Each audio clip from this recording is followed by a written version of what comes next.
Hello and welcome to my second attempt at doing the logistics video. I had successfully recorded the logistics video and went to upload it to my YouTube channel, and that sucker is lost somewhere in cyberspace. And since I can't upload the same video twice to my YouTube channel, I need to record a new one. So here is the second attempt at the logistics video for 2018, and we will do the three things in this discussion. We will define what is meant by logistics. We will talk about how bad logistics can screw up good marketing. And then we will delve a little more deeply into how um, logistics fits into marketing. And before we get started, one of my challenges with this particular topic, logistics, is that I had taught the basic logistics course, Logistics 328, which has morphed into Supply Chain, or SCM 328. I had taught that course for a long time at John Carroll, as well as at the University of Maryland when I was a graduate student there. And I also, shameless plug, you can see that there's this book called Contemporary Logistics. And if you see the one author is Paul R. Murphy Jr., that would be me. And the co-author is a person named A. Michael Kniemeyer. And Mike is a 1991 alum of the Bowler School, Bowler College. He was a marketing logistics double major, and he is now teaching in the Fisher College down at the Ohio State University. And so my challenge with this particular topic is to, basically take a course that I taught at John Carroll, as well as having co-authored a logistics book, now in its 12th edition, I might add, and it makes for a wonderful stocking stuffer. And I'll be more than happy to, provide you with a personal autograph if you were so kind as to purchase that book for a holiday gift. But to try to take all that, all the stuff that I've taught for a long time, as well as all the knowledge I have from contributing to a textbook, and put it into a 20-minute video is a kind of a challenge. But hey, that's what we're here for. And again, one of the reasons I have a separate video on logistics is that I believe that it's a really important component of the place function of marketing, and a lot of other people that teach principles of marketing do not spend much time on logistics. I spend much more time than the typical principles of marketing person in talking about logistics. And hopefully, at the conclusion, or when you view this video, you'll have an appreciation for, how logistics and marketing can interact, and kind of help achieve what marketers are attempting to achieve. So the first thing that we're going to do is we're going to define what is meant by logistics, and I'm going to read from my wonderful textbook. The definition is not my definition. There's an organization called the Council of Supply Chain Management Professionals, or CSCMP, which is an organization made up of logistics professionals around the world. And one of the things that this organization has done periodically is define what is meant by logistics. And the current definition of logistics that I will read you is very different than the definition of logistics that I learned way back when. And in fact, when I took my first logistics course, the discipline wasn't called logistics, it was called physical distribution management. And now, yeah, the world has changed. Let's just say that. So, according to the CSCMP, logistics management is that part of supply chain management that plans, implements, and controls the efficient, effective forward and reverse flow and storage of goods, services, and related information between the point of origin and the point of consumption in order to meet customer requirements. So again, logistics management is that part of supply chain management that plans, implements, and controls the efficient, effective forward and reverse flow and storage of goods, services, and related information between the point of origin and the point of consumption in order to meet customers' requirements. And there's a lot of stuff that's going on in that definition. One of the key things is that it concludes with customers' requirements. And so that provides a natural link for where marketing fits in with logistics, because one of the things that we have talked about throughout the course is how customer requirements continue to evolve, and customer requirements continue to become more demanding. And so what you see is something like, and I think we alluded to this in an earlier discussion, in some markets now, Amazon is providing 1 hour fulfillment. You place an order, you will get that order within 1 hour. Back when I was your age, or most of your ages, if you placed an order with a company, you didn't do it via the internet or mobile phone or anything like that. You place an order and you would wait a week to 10 days to get the order. So the key, one of the key things there with logistics is the idea that, all this stuff that we talk about with logistics really doesn't matter unless, right, the focus is on customer requirements.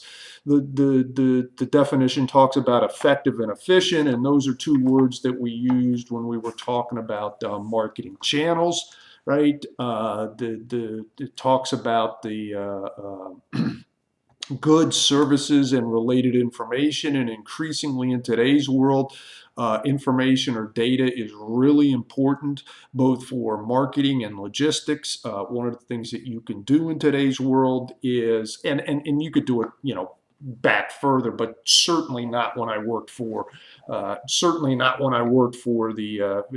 for the trucking firm back in the late 70s and early 80s.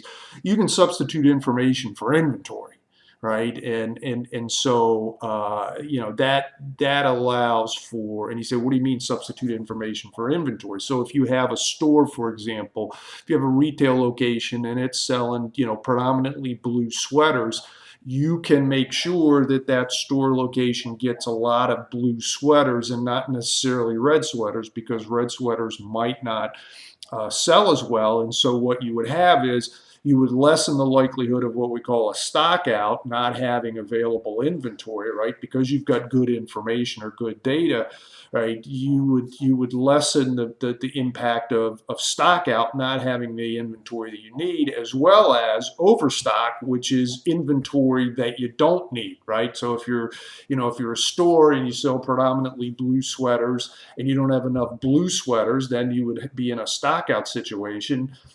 If you have way more red sweaters than you're selling, then you've got overstock, and both of those have important both customer service and cost implications. All right, so we've talked about the definition of logistics. All right, second thing I want to talk about is one of my favorite sayings that if you talk to anybody who took me for a basic logistics course, they will tell you that one of my favorite sayings is that bad logistics can screw up good marketing. And you say, well, what the heck does that mean? Right? What it means is this, right? You can have a really good product and you can have a wonderful price, and you can have it, you can have a nicely designed channel, right? And you can have wonderful promotion, but if the logistics is out of whack, you got a big problem. And you say, well, how, if I got a good product and I have a good price and I have, really good channel and I have a good promotion, how could the logistics ever be out of whack? So let me give you a little example. So I had a former student who was working for a major convenience store chain. And the convenience store chain decided that it was going to run a uh, uh, promotion on a 16 ounce. I think it was 16 ounce. We'll just use 16 ounce as the example. They were going to run a promotion on 16-ounce fountain drinks. So if you came into the convenience store and you ordered a 16-ounce fountain drink, you were going to get it for, let's say, 49 cents. And what could go wrong, right? What a deal! And the idea is that why would they do that? Why would a convenience store offer the 16-ounce soda for 49 cents? Because as many of you discovered when you did your longer writing assignment, when you go into convenience stores, what you find is that they may be convenient in terms of location, but their prices oftentimes tend to be higher. And the idea behind offering a less expensive soda is that you're hoping that the people that come in to buy the less expensive soda will buy a few other things, which tend to be marked up, perhaps more noticeably than they are at other types of stores. Be that as it may, so the chain ran out this promotion. Come in and get 49-cent 16-ounce fountain drink, and there was one slight problem. They forgot to order the 16-ounce cups. And so what they had is they had all these people coming into the various locations for this convenience store, right, and going, "Hey, we want the 16-ounce for 49-cent special." And the people, behind the cash registers were like, "We don't have any 16-ounce cups. We can give you a 12-ounce cup, and we'll charge you 49 cents. Or, we got let's say a 24-ounce cup, but we're not going to charge you 49 cents for the 24-ounce cup." So it just was a major mess because somebody in the company had forgotten to order the 16-ounce cups and place an additional order because there was going to be increased demand because of the promotion. So that that provides an example of kind of like bad logistics, screwing up good marketing, and so there's a lot of different things that can occur. I can remember when I worked for the trucking company. Obviously, this is like 40 years ago, but I remember we had a driver. And he was driving around a place called Denton, Maryland. And if you look at a map of the state of Maryland, Denton is over on the eastern shore of Maryland. And he was driving around. He had to make some delivery, and he couldn't find the place. And finally, you got to remember, this was a long time ago. I mean, there was no GPS systems or anything like that. And he called up the local terminal, which was the I think it was the Baltimore terminal, and said, "Hey, I'm here in Denton, and I can't find this street." And well, look a little harder, look a little harder, look a little harder.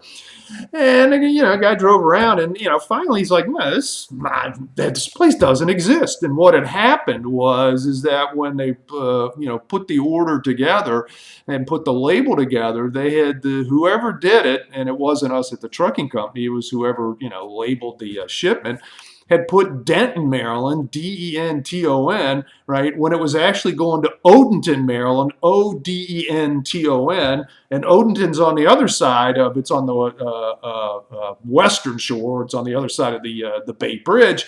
And so, this guy was driving around in Denton, Maryland, for several hours, not knowing where the hell he was, not finding where he was looking.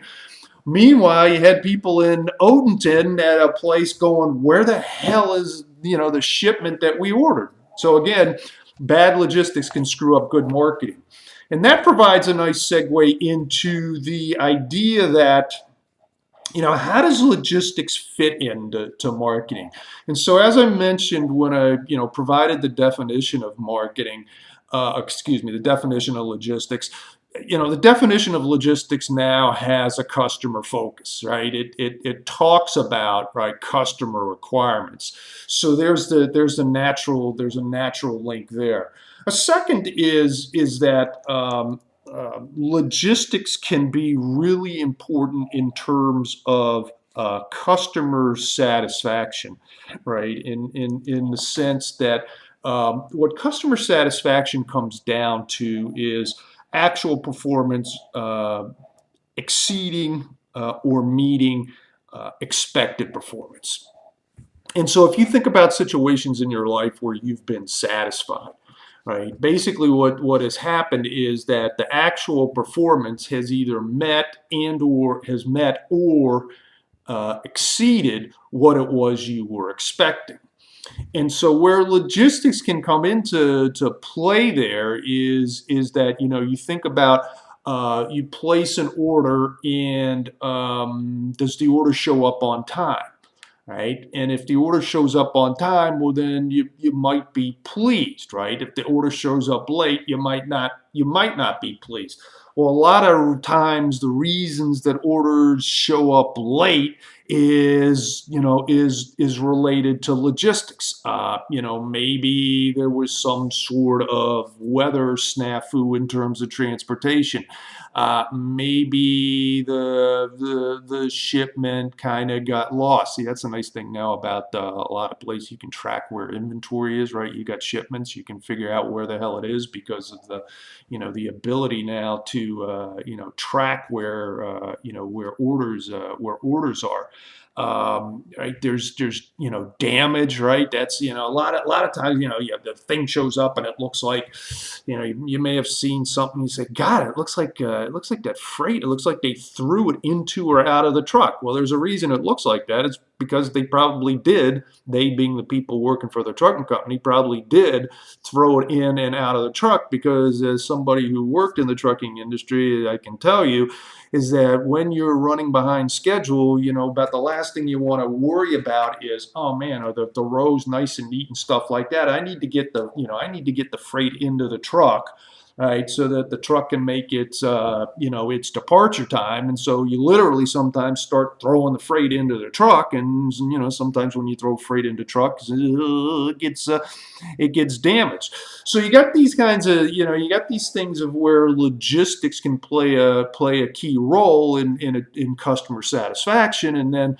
another thing is, if you ordered 2 boxes of something and 22 showed up, well, that's an obvious problem as well. And, you might not be happy because, God, I ordered 2 and 22 showed up. Or the flip side of it is, you ordered 22 and only 2 showed up. So there's a lot of places a lot of touch points where logistics can impact on customer satisfaction. A third way that logistics fits into marketing is in terms of cost, and cost from the perspective of anything that cost, right, that adds a cost, somehow needs to be reflected in price. And as somebody who's been in the logistics discipline, for over 40 years, I can tell you that there's a tremendous amount of, because people don't always have a strong knowledge of logistics, they may make suboptimal decisions that end up increasing cost. And so, one of the things that an organization might do, for example, from a logistics perspective, and just to give you an example, a number of years ago, I did some pro bono work for one of the satellite locations for the Cleveland Clinic, and one of the things that they were concerned about at this facility was they just had a lot of inventory, and so I went out to the facility and I talked to the people, and I walked around, and there was this one particular product, and they had a ton of it in stock. I mean, a lot of it in stock. And I was just like, well, there's this really, real quick and dirty kind of thing. I don't know if you've ever heard of something called a dust test. Incredibly sophisticated. The dust test is incredibly sophisticated. You go into a warehouse or a distribution center and you see maybe boxes or something like that. And if you take your finger and you run it across it, and dust comes up, tells you that inventory's been sitting there a while. Dust test, you need like 14 million years of higher education to be able to do the dust test. But I'm looking at this inventory, and I'm seeing dust, and I'm seeing a lot of it. And I asked a question. I said, so how much of this do you have roughly? He said, well, we got about, like 200 boxes of it. I said, you got 200 boxes of it. I said, okay. I said, how many boxes of this stuff gets used every year? And they said, 5. And I said, why do you have 200 boxes of it? Because if you take this, you got 200 boxes, you use 5. Divide 200 by 5, you got 40 years worth of supply. And what they told me was, they said, well, way back when, we bought 250 of them because we got a really good deal buying in bulk, right? And see, there's the kind of thing that happens in a lot of organizations, right? Hey, I can get a cheaper price if I buy in bulk. But yeah, if you buy in bulk, but there's not a lot of demand, you're going to have a lot of inventory, and you need to put that inventory somewhere. And those of you who are accountancy majors, remember that inventory is, inventory shows up on the balance sheets as an asset. And, the old accounting thing, assets equals liability plus stockholders' equity, right? That whole thing, assets cost money.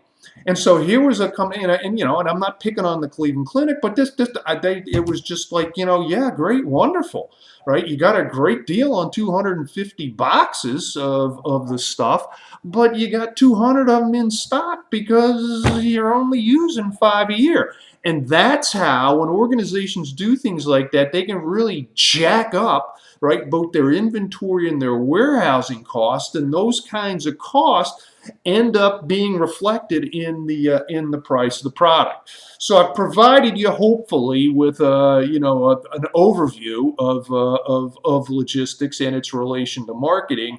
And we will see you for the next discussion, which will be on pricing. Bye for now.